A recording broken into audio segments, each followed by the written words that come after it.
Assalamualaikum warahmatullahi wabarakatuh. Di sini kami Waalaikumsalam kelompok warahmatullahi 2 wabarakatuh. ingin presentasikan tentang anxiety dalam mata kuliah psikologi olahraga.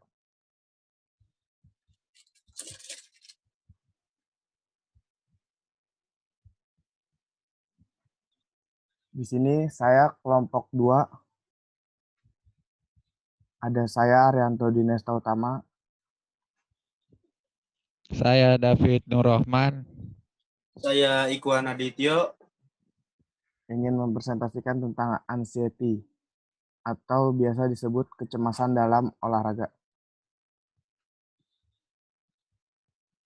Kami mengambil sumber dari buku yang diterbitkan oleh dosen kita sendiri, yaitu Bu Apta. Di sini ada pengertian dari Littenberg. Anxiety merupakan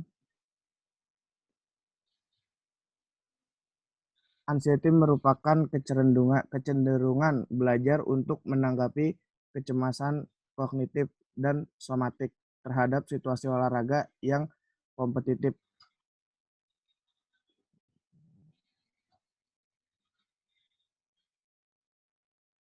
Sebagai kelengkapan evaluasi kinerja atlet. Terus menurut Winberg and Gold, kecemasan adalah keadaan emosi negatif yang ditandai dengan gugup, khawatir, dan ketakutan dan terkait dengan aktivasi atau kegairahan pada tubuh. Itu menurut Weinberg and Gold. Terus yang ketiga menurut Dadang Hawari.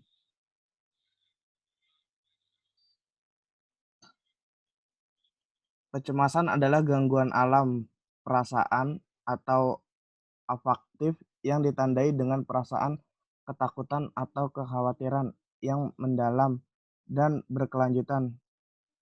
Tidak mengalami gangguan dalam menilai realitas kepribadian, masih tetap untuk atau tidak mengalami keretakan kepribadian splitting of personality. Perilaku dapat terganggu tetapi masih dalam batas normal.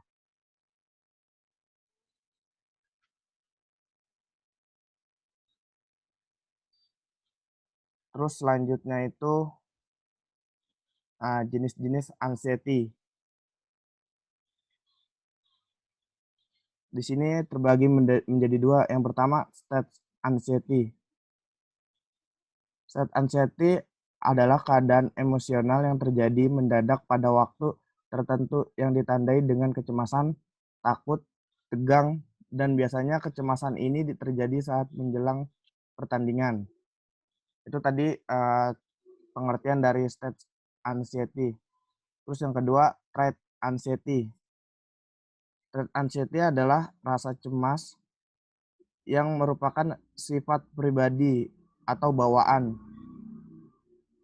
Menurut Singgih de Gunarsa, sifat kecemasan adalah suatu predisposisi untuk mengapresiasikan situasi lingkungan yang mengancam dirinya. Itu menurut trait anxiety.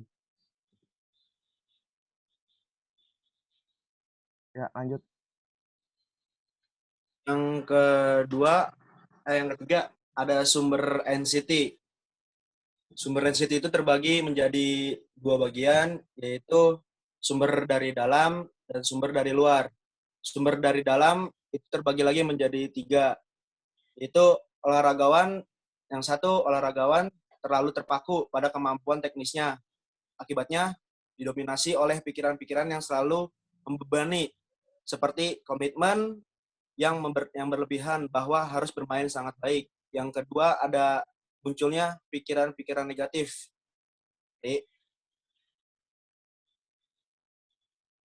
munculnya pikiran-pikiran negatif seperti ketakutan akan dicemoohkan oleh penonton jika tidak diperlihatkan penampilan yang baik.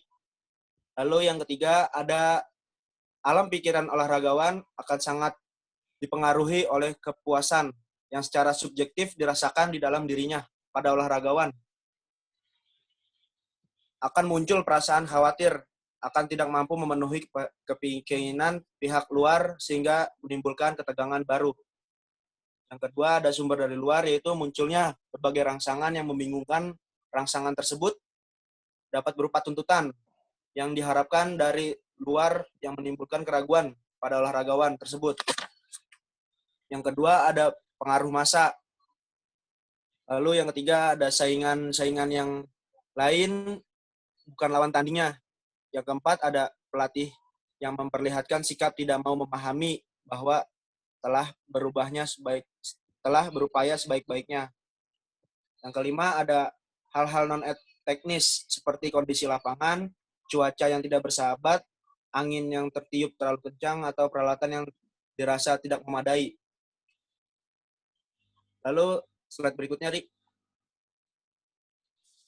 Ada gejala-gejala anxiety.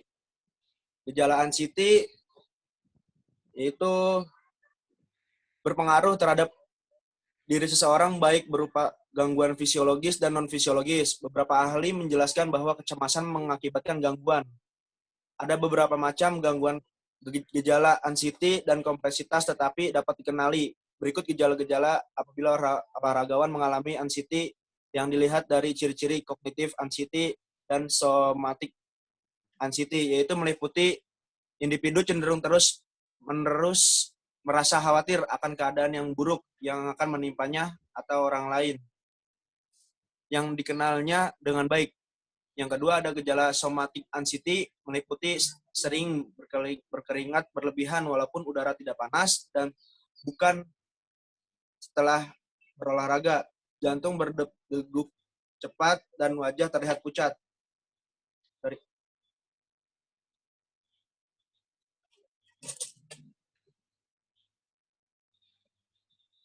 Baik, selanjutnya adalah gejala-gejala kecemasan secara fisik. Di antaranya yang pertama, adanya perubahan dramatis tingkah laku, gelisah atau tidak tenang dan sulit tidur. Yang kedua, terjadinya peregangan otot leher, pundak, perut, terlebih lagi pada otot-otot ekstremitas.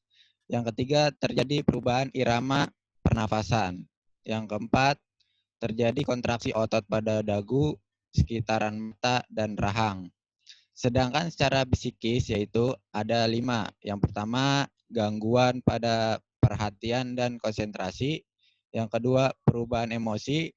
Yang ketiga, menurutnya rasa percaya diri. Menurunnya rasa percaya diri. Yang keempat, timbul obsesi.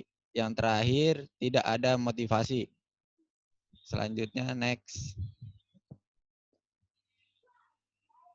Berikut cara menangani anxiety. Yang pertama, terapi pendekatan kognitif. Yang kedua, melakukan simulasi dan mengulang kejadian yang membuat diri merasa cemas atau anxiety. Menggunakan obat-obatan khusus, melakukan olahraga yang dapat mengolah anxiety, dan yang terakhir, mengalihkan perhatian sejenak. Dapat kita simpulkan dari contoh penanganan anxiety tersebut, ada beberapa cara untuk mengatasi kecemasan, yaitu dengan cara relaksasi, bisa dengan peregangan otot, dan mendengarkan musik. Visualisasi dengan memperlihatkan menonton video-video yang terbaik, dan memotivasi diri sendiri, atau bisa kita sebut dengan self-talk dengan optimis. Next.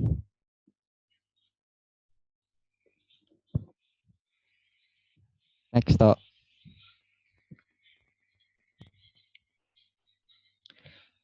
Kesimpulannya, anxiety memberi pengaruh yang cukup besar terhadap penampilan seorang atlet. Menurut teori hipotesis U terbaik, maka penampilan seorang atlet akan semakin bagus saat tingkat kecemasannya mulai meningkat. Namun saat tingkat kecemasan mulai menaik dan terus menaik, maka penampilannya akan menurun. Sekian presentasi dari kelompok kami. Mungkin ada yang ingin ditanyakan, dipersilakan. Saya Aji mau bertanya. Ji, silakan Ji. Baiklah, saya Ardi.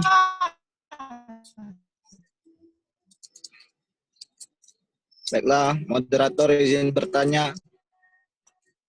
Ya, Ya, silakan. lanjut.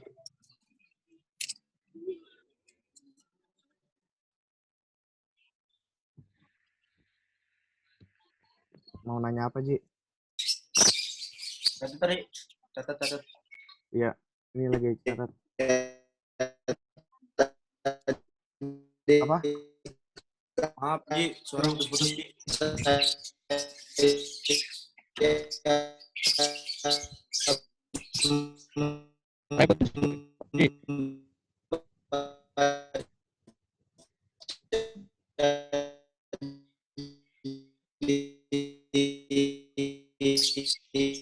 Di mute aja dulu tuh hostnya tuh.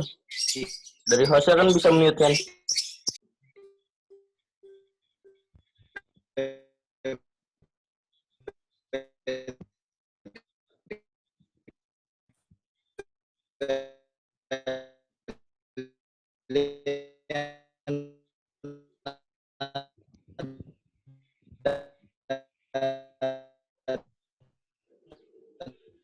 Aji, coba diulang, Ji. Nggak kedengeran, Ji, suaranya.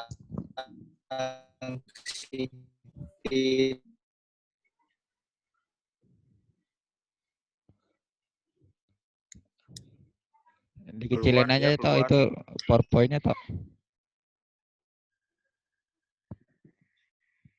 Ayo udah gitu aja. Coba, Aji, nanti dulu deh. Ada yang ingin bertanya lagi? Mary mau nanya dong. Iya, nanya apa, Mer? Ya mau nanya. Mary Iya, apa? Nanya apa? mau nanya. Iya, nanya apa, Nih. Mary? Menurut kalian bertiga, apa dampak yang dirasakan pelatih dengan sebab anxiety yang dialami oleh atlet? Sebab yang dirasakan pelatih ya? Iya. Oke. Terus ada yang mau nanya lagi selain Mary? Aji mungkin bisa diulang. Ji.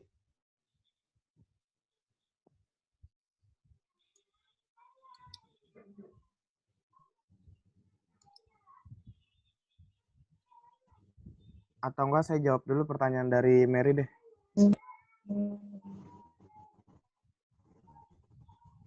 Tadi pertanyaannya kan, menurut kalian bertiga, apa dampak yang dirasakan pelatih dengan sebab anxiety yang dialami oleh atlet, ya kan? Menurut saya, atlet jadi dia kan jadi kayak tidak punya rasa percaya diri yang lebih tinggi ya. Jadi dia udah latihan yang udah maksimal, terus pas giliran bertanding dia kayak gugup gitu, nggak percaya diri. Dia jadi kayak takut dengan apa yang dia belum lakukan. Kayak misalnya, padahal dia belum melakukan, tapi dia udah takut duluan gitu, kayak cemas duluan, kayak, oh takut nanti saya takut kalah, takut nanti nggak sesuai sama harapan, pokoknya takut lah intinya. Jadi apa namanya, dampak pelatihnya itu ya, dia itu harus menaikkan mental, menaikkan kepercayaan diri seorang atlet itu, supaya atlet itu bisa percaya diri lagi. Jadi kayak sesuai sama apa yang kemampuan atlet punya, ya harus dikeluarin, harus dikembangin benar-benar. Jadi kayak benar-benar di sini tuh peran pelatih sangat paling utama. Jadi untuk membangun mental seorang atlet agar supaya atletnya itu percaya diri. Mungkin itu sih dari saya, Mer. Gimana, Mer? Mary? Iya, benar. Iya, terima kasih jawabannya. Oke, Mer. Moderator, tadi saya putus sinyal. Ya, Masih boleh bertanya nggak? boleh, Ji. Pertanyaannya apa, Ji? Itu saya kecil. Moderator. Saya di ketik. Soalnya mana, Ji? takutnya ya di chat ya. Soalnya takutnya putus-putus lagi. Oke. Coba Ada saya toh? share screen-nya, saya itu dulu ya. Saya stop dulu untuk melihat chat dari Ada Aji. toh. Oh, pertanyaannya, Pertanyaan dari Aji ya. iya, contoh sumber ACT dari luar. Mungkin saya langsung jawab aja ya dari Aji. Ya boleh. Tolong jelaskan contoh sumber ANSITI dari luar. Dari luar. Yang pertama tuh ada misalnya munculnya sebagai rangsangan yang menimbulkan rangsangan tersebut dapat berubah tuntutan, ya kan? Contohnya secara psikologis, mengendalikan perilaku pengasuhan seperti mengecilkan atau membatasi tindakan anak-anak untuk memecahkan masalah secara mandiri, terlalu mengkritik atau mengejek kegagalan anak-anak, dan mengabaikan upaya anak-anak dalam proses pemecahan masalah. Contoh berikutnya ada atlet sepak bola yang bertanding di lapangan biasa, tingkat kecemasannya akan lebih kecil dibandingkan dengan atlet yang bertanding di stadion yang besar dengan jumlah penonton yang cukup banyak. Mungkin itu salah satu contohnya. Bagaimana, Ji? Ya, terima kasih David. Saya cukup puas. Baik. Ada yang ingin bertanya lagi? Saya ingin bertanya, Ya boleh, Dio. bagaimana cara menghindari gejala anxiety untuk para atlet? Terima kasih.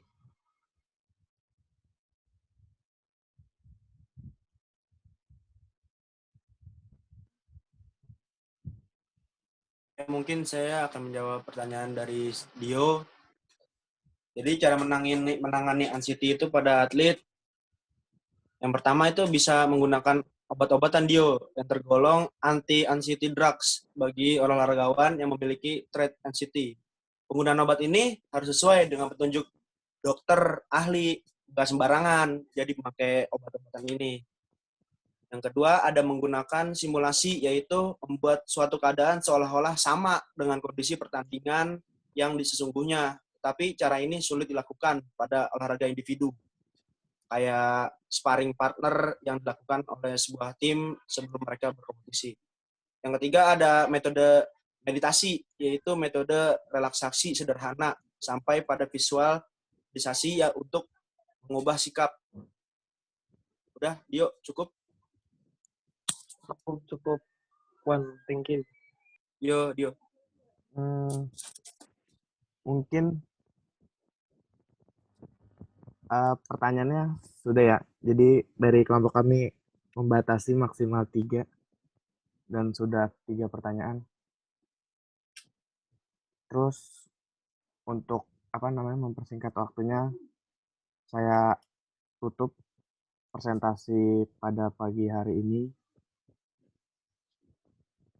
Kami bertiga, saya terutama mewakili dari kelompok 2, mengucapkan banyak-banyak terima kasih atas partisipasi teman-teman semua. Jika ada kata-kata dari kami yang kurang berkenan, saya mohon maaf yang sebesar-besarnya. Akhirul kalam, wassalamualaikum warahmatullahi wabarakatuh. Waalaikumsalam warahmatullahi wabarakatuh. wabarakatuh.